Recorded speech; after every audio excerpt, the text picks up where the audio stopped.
Bonjour, très heureux de vous accueillir à la Villa Hispanica à Coni, dans le Beaujolais des Pierres Dorées. Très heureux aussi de vous accueillir pour cette exposition consacrée donc à la vigne et aux vignerons dans le Beaujolais, en particulier dans le sud Beaujolais des Pierres Dorées. Et puis sur cette exposition qui s'intitule Photographie-moi une vigne, avec bien sûr une inspiration de Saint-Exupéry. Des photos, plus de 150 photos à partir de 4000 photos qui ont été prises par Sylvie Donati, qui est artiste photographe, et qui exposera ici à la Villa Hispanica pendant 4 week-ends consécutifs à partir du 23 octobre 2021, chaque fois samedi, dimanche de 14 à 18 heures. Alors ce que je vous propose, c'est peut-être un tour très rapide sur certaines photos. Alors, nous pourrions commencer par cette première photographie, qui est en fait une photographie qui a été prise au moment de la taille, et c'est une taille qui est très particulière, c'est ce qu'on appelle la taille donc à la brouette, et qui ne se fait que très peu à l'heure actuelle. Sur les 6-7 vignerons de Coni, il n'y en a plus qu'un seul. Les connaisseurs reconnaîtront la personne de dos, je ne dis pas qui c'est, il faudra venir à l'exposition pour le voir. Ce qui est très intéressant, à part cet aspect anecdotique qui montre la dureté du travail, ce que montrent aussi les photos de Sylvie Donati, c'est la beauté du geste, et en même temps, dans les photos dans noir et blanc de Sylvie Donati, nous avons tout un travail sur des lignes de force qui sont des parallèles avec des diagonales qui introduisent la perspective. Et là, c'est un homme qui part vers un ailleurs, vers un futur, avec une grande houppelande, un petit peu style Far West, ou dans des pays lointains.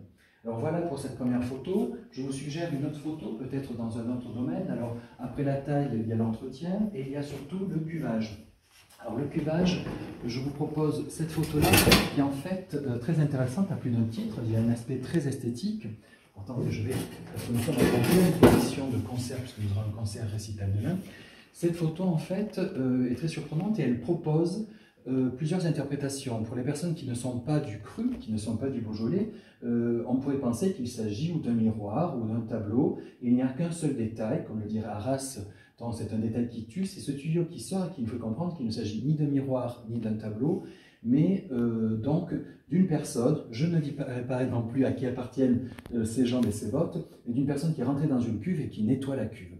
Donc très influence Velázquez, puisque ce sont des jeux de miroirs ou de pseudo-miroirs, très influence aussi donc, de ces cadres dans les cadres, une véritable mise en abîme, un récit spéculaire et qui nous raconte aussi de la même manière le travail, la dureté et la beauté du geste du vigneron.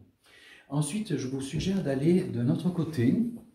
Donc vous avez ici, donc c'est la quatrième étape de cette exposition, les vendanges, qui est vraiment le moment phare, et vous avez, ce qui peut paraître surprenant, c'est la particularité des photos de Sylvie Donati, c'est qu'elles se focalisent sur des détails, et ces détails ici sont 4 hôtes que l'on peut reconnaître, mais qui sont inversées, elles viennent d'être nettoyées, et ces 4 hôtes en fait ont été intégrés et ont été le fil détonateur d'un conte pour enfants, mais aussi pour adultes, qui a été écrit, qui s'intitule « À la découverte et la renaissance de la déesse Coni ». Parce qu'en effet, un conte qui était bien oublié nous rappelle que Coni était le nom d'une déesse, fille d'Athéna et fille de Dionysos. Réalité, fiction, on ne sait jamais comment ça fonctionne. Quoi qu'il en soit, du point de vue esthétique, c'est un gros travail sur le noir et le blanc, des grands contrastes entre le fond noir et ces hôtes qui ressemblent à des sortes de chapeaux, beaucoup plus qu'à des hôtes. Donc on voit très bien que tous les éléments qui sont normalement des éléments, des objets inanimés, prennent vie, et là sont comme de 4 grands soldats, 4 grands maréchaux ou 4 grands commandants qui sont prêts à partir à l'attaque au moment de la vendange, au moment des vendanges. Puis peut-être pour terminer, je vous suggérerai ces 2 dernières photographies splendides, où quand je vous parlais que l'inanimé devient animé, vous avez en bas ce que moi j'appelle la libellule, puisqu'il s'agit en fait tout simplement d'une pompe qui est utilisée pour pomper le vin et pour faire donc circuler le jus de raisin après les vendanges, mais la prise de vue telle qu'elle a été, avec un détail qui est la spécificité des photos de Sylvie Donati, ce détail nous fait penser plutôt à un insecte.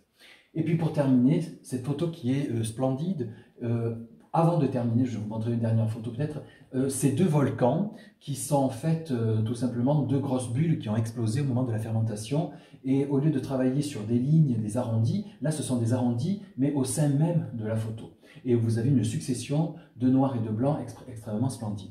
Pour terminer, peut-être la photo qui a servi pour le catalogue d'exposition, que vous pourrez vous procurer lors de l'exposition elle-même, c'est cette photo magnifique qui traduit non seulement la vigne, mais aussi dans la particularité que nous avons dans le Beaujolais, à savoir ce brouillard qui envahit les plaines le Val de Somme, pardon, et puis en premier plan, comme si le cep avait été déposé par-dessus, comme s'il s'agissait d'un collage, l'extrême netteté, alors que les photos ne sont absolument pas travaillées. La photographe conserve les photos telles qu'elle les a prises dès la première prise. Donc vous avez une netteté sur le cépage, et puis ensuite, plus vous vous éloignez, plus vous avez la profondeur de champ, bien sûr, mais en plus ce mélange avec le brouillard. Donc nous avons dans ces zones, au moment soit de l'automne, donc des périodes un petit peu plus humides. Et toujours ces grandes lignes de force avec cette ligne qui part donc en diagonale et qui introduit cette perspective qui va vers un hors-champ, même vers le haut, qui introduit cette grande profondeur de champ où cet ailleurs, ce grand futur promis donc à ces vins du Beaujolais, ces vins qui sont en train, en plus, même dans le sud Beaujolais, de devenir de plus en plus excellents. Merci beaucoup et à bientôt à vous.